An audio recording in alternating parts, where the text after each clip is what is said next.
Pay close attention. The news you are about to see is fulfilling Bible prophecy.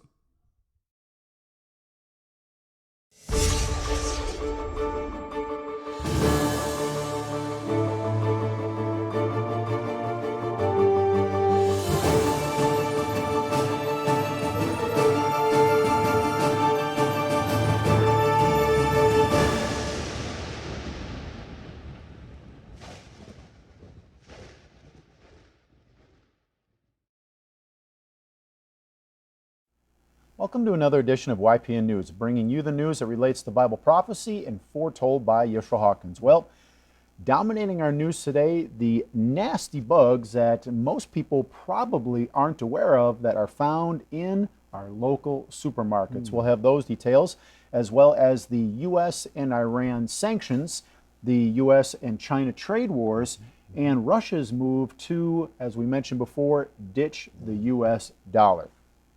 Well, grocery shopping is a normal part of life, but how many of us consider the health risks involved when we head out to the stores?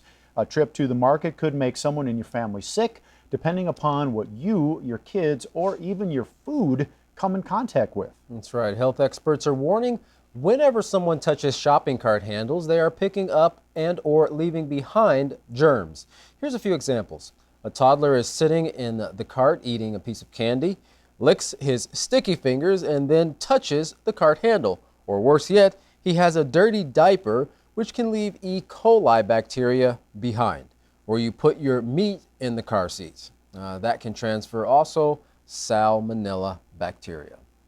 Well, Chief of Nursing at Tulsa's Morton's Health Clinic, Cassie Clayton, explains to journalists at KJRH Channel 2 News, those pathogens can be on inanimate objects for days. Now, the news station wanted to find out just how dirty shopping carts were, so they got help from Ahmad Gad, a University of Tulsa microbiology graduate, and they went swabbing at 3 local grocery stores. Now, he says you can find microorganisms everywhere, and he was right. Scary. Every single cart tested positive for bacteria. The results showed 1/3 of the carts had E. coli on them, and also found Staph aureus on the cart handle and inside the basket of another. Clayton backs up this saying, "We can't even imagine what's on the handles of those shopping carts. We could be getting into E. coli, we could be getting into Staph aureus, which leads to MRSA, and we could also be getting into salmonella." Yeah, and those are some pretty, very dangerous viruses they're mentioning there. That's right. Well, all of these nasty bacteria can cause severe gastrointestinal illnesses, and what's even more alarming, some strains can even cause death. Now, universities and the CDC itself have done a decade worth of studies which have found shopping cart seats to have higher bacteria counts than surfaces in public restrooms. You heard that right. The shopping cart seats have a higher bacteria count than surfaces in public restrooms. But most consumers have no idea these pathogens are there and can easily transfer to foods put in contaminating areas of a cart and then transferred again when you get home with your groceries. Wow. Well, Clayton explains the transmission is going from your groceries to your counter to all over your house. Basically, everything that you touch. Once consumers know this information, they think they can solve the problem by simply wiping off the cart with antibacterial wipes. But the sanitizing wipes provided by many retailers use ammonium-based compounds, which researchers say require a minimum of 10 minutes of contact to kill the germs. And I don't know of anybody who sits and wipes their cart for 10 minutes before they go to do their shopping. Kind of a false sense of security, because a lot of people do wipe those carts off, but as they mentioned, doesn't really help. Yeah. Well, health experts say if you want to be extra careful with germs when shopping, bring some plastic bags with you. You can wrap them around the handle of the cart and lay them in the bottom of the seat or basket before you set your purse or child in it. Now, also put the meat and vegetables in plastic bags before putting them in your cart. That will also minimize the risk of cross-contamination to your produce. It might also be great to wear some type of a rubber glove or something like that. You should always wash produce once you get it home, and wiping down all your groceries before putting them away will also help stop contaminants from spreading through your home. Well, New Mexico State Fair draws residents from all across the state each year. And with so many people visiting the same place, it got another group of health-conscious reporters questioning how clean are the fairgrounds. Investigative reporter Chris Ramirez took a camera undercover and started swabbing everything in sight. The results proved to be a bit shocking. It might make you reconsider taking your family to the fair and exposing them to something more dangerous than the rides. Well, the Four on Your Side team found germs that could cause serious illness. Ramirez collected samples from food areas, bathrooms, rides, games, even wheelchairs and strollers. Well, then he took the samples to SED Medical Laboratory to get the results. A few of the cultures had bacteria on them that we would find in feces. Now, these samples were taken from the kids' strollers, a spinning ride, and a bathroom. Now, equally as disturbing was a wheelchair and a water game that were found to have spores which could cause fungus to grow inside your body. Yeah, and we've also had reports of, I don't know if it's so much at water parks, but at some lakes where people have been getting some of those brain-eating amoebas in their bodies, and some of those warm waters kind of makes you be even more cautious of even those water rides that a lot of people use or go into in the summertime, how much bacteria they're picking up as well, and transferring that to different rides and throughout the park when they're at those fairs. Right.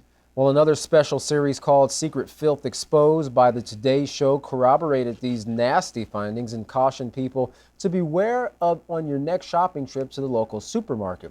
Shopping carts were examined from coast to coast, and what they found is that they are literally germs on wheels. The study revealed the average cart could be contaminated with up to 1 million germs.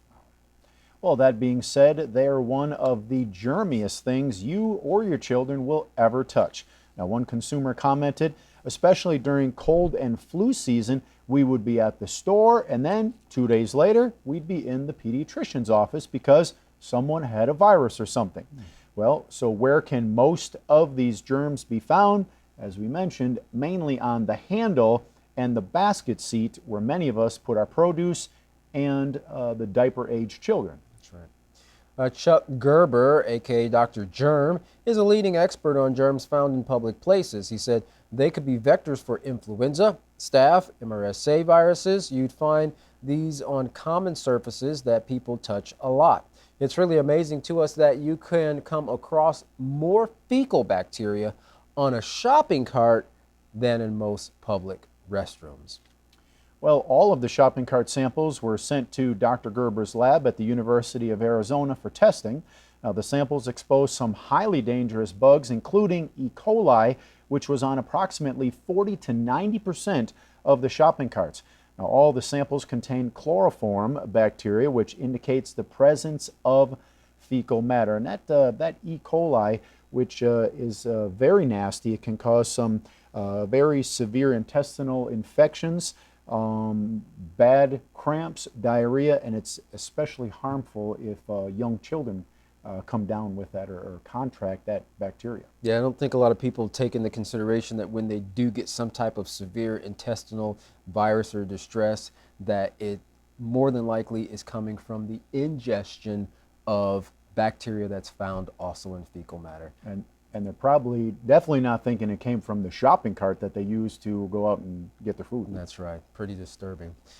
Well, we also have more information for you regarding a parasite that's starting to make its rounds around Texas, as well as some more of the sanctions that are taking place with Iran, and of course the seizure of one of their oil tankers. Larry McGee has more information for us on that. Larry, what do you have?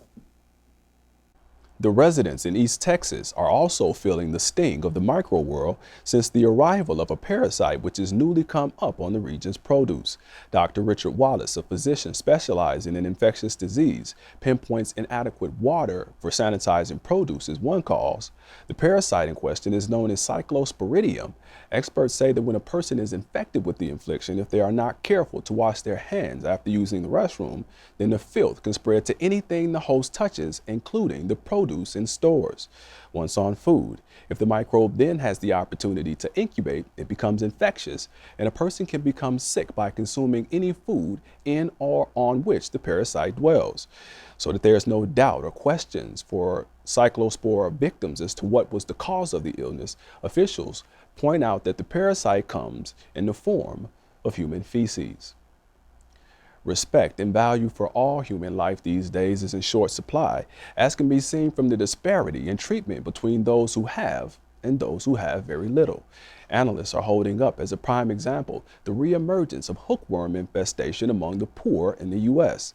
In Lowndes County, Alabama, the parasite has raged back on the scene, reportedly due to broken down infrastructure in the county, which has resulted in raw sewage leaking out into the county's open environment. The matter has gone on for quite some time, so long, in fact, that indifferent state officials are now being sued for their inaction. Despite having the world's strongest economy and arguably being the planet's wealthiest nation, analysts say there is a skeleton in America's closet. The U.S. accepts poverty-related illnesses and numbers reminiscent of those seen in excluded and marginalized countries such as Africa and Asia.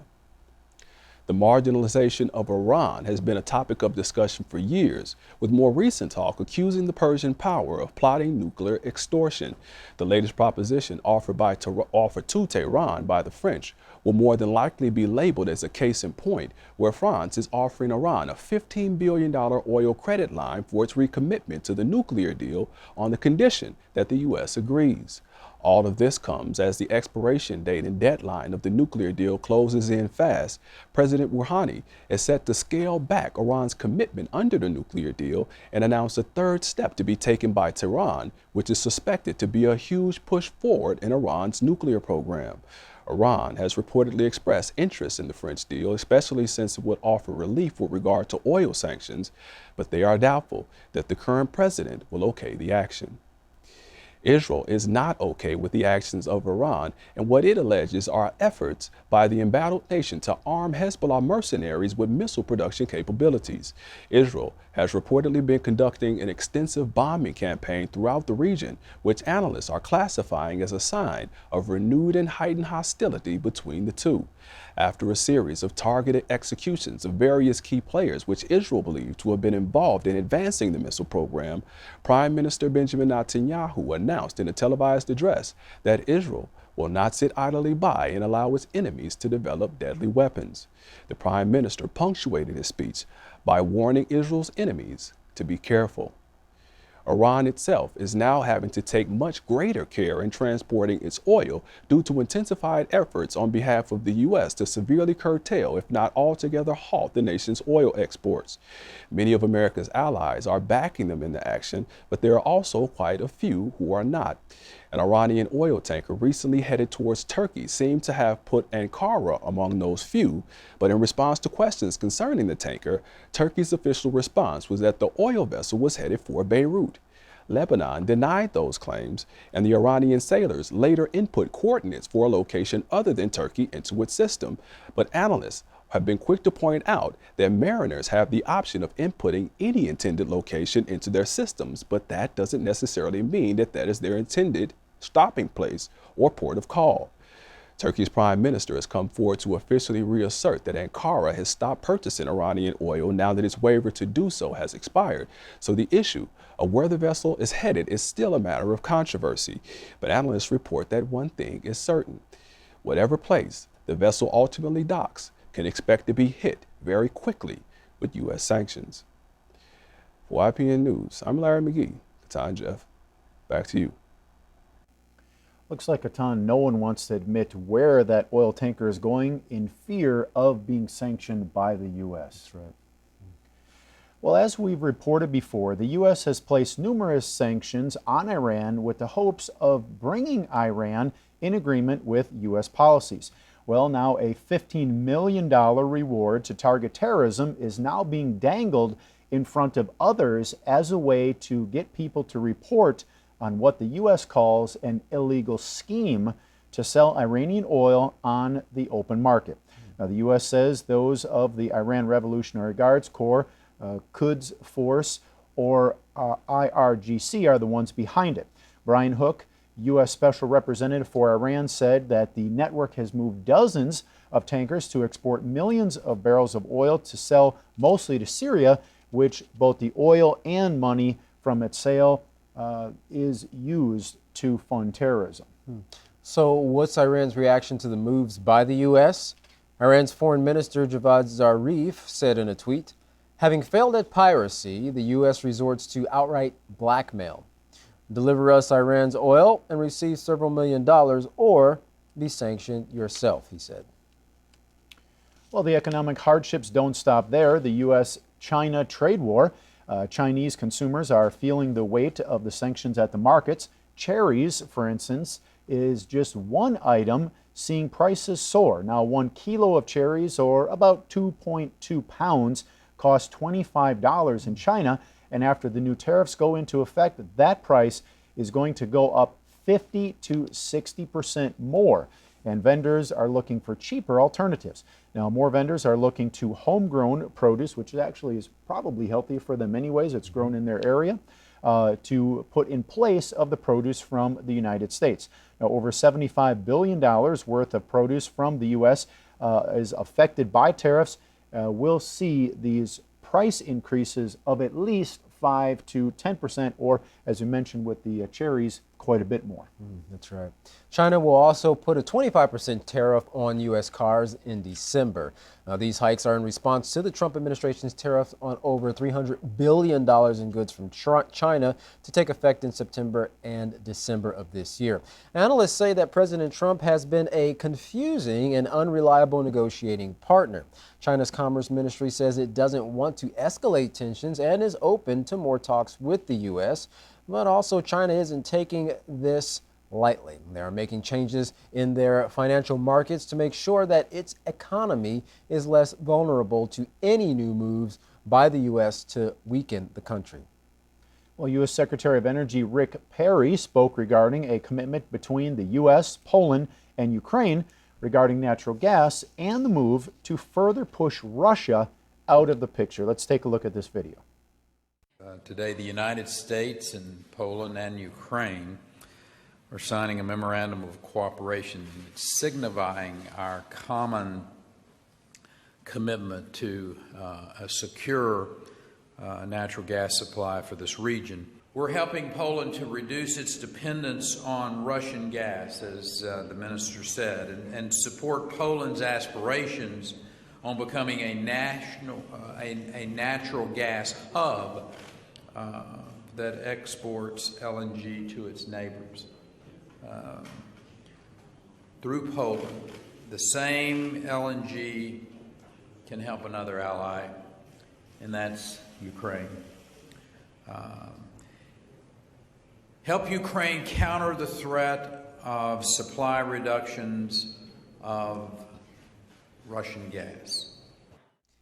Interesting. Well, while the United States is trying to push Russia out of the picture, Russia is, on the other hand, trying to push the United States out of the picture when it comes to currency. Russia is moving forward with plans to eliminate the U.S. dollar and open more trade ties with other countries, including India. India and Russia are working to boost trade, energy, and military relations, as India is a key client for Russia's arms industry, having recently purchased Russia's made S-400 air defense system, defying U.S. warnings of sanctions on countries buying Russian arms. Well, lastly, in the South China Sea, the U.S. Navy sent 2 warships towards 2 contested islands in the sea in what the U.S. calls a freedom of navigation operation. Well, the U.S. Navy 7th Fleet said in a statement, all operations are designed in accordance with international law and demonstrate that the United States will fly, sail, and operate wherever international law allows. Now, China, in rebuttal, said that it's an illegal attempt at maritime hegemony and that the U.S. is encroaching on Chinese waters without permission. Well, about $5 trillion of shipborne trade passes through the South China Sea each year. RT's Ben Swan said regarding the U.S.'s moves in the South China Sea, He said this is taking place because the U.S. wants to, quote unquote, flex its muscles and say we're the most powerful nation in the world and we'll go where we want to go. Whenever China builds up its defenses in the area, the U.S. responds by saying this is a threat to world sovereignty, and then the U.S. sends ships and destroyers to that region to say, we're not going to allow China to be the most powerful nation in this region. So the U.S. will send vessels to the region saying that they're trying to protect other nations like Vietnam, and that's why they need the Trans-Pacific Partnership to weaken China. Mr. Swan concluded by saying, yes, China's doing everything it can to be the strongest nation in that area, but it's got nothing to do with the U.S., and yet our foreign policy continues to exert our Navy and ourselves into a geographical location where we don't need to be. Yeah, I have a feeling that if China was doing the same thing in waters close to the United States, it would be a whole different ballgame. Absolutely. And yet we see these provocative moves by the United States towards other countries that is only increasing tensions between those countries, that is pushing us one step closer to conflict, war, in fact, which is going to bring us all on the brink of destruction, total annihilation, sadly. And with the U.S. going over there in the South China Sea, it's very widely known about. We reported it last broadcast about the untapped trillions of barrels of oil and natural gas in that area, which everyone, including the United States, wants to get their hands on. So that's really what's driving them, bringing them into that area. As Yeshua Hawkins has been saying, these wars are about the oil, as he explained in the scriptures, hurt not the oil, which is a very interesting scripture that he has explained and might explain here again. That's right. That's right. Well, if you'd like to learn more about these prophecies regarding the oil that the nations are actually fighting over today, just as it was shown thousands of years ago in Bible prophecy, contact the House of Yahweh, and when you do, don't forget to request your free copy of the Prophetic Word magazine and the monthly newsletter. Here's how. To contact the House of Yahweh, you can write them at the House of Yahweh, P.O. Box 2498, Abilene, Texas 79604.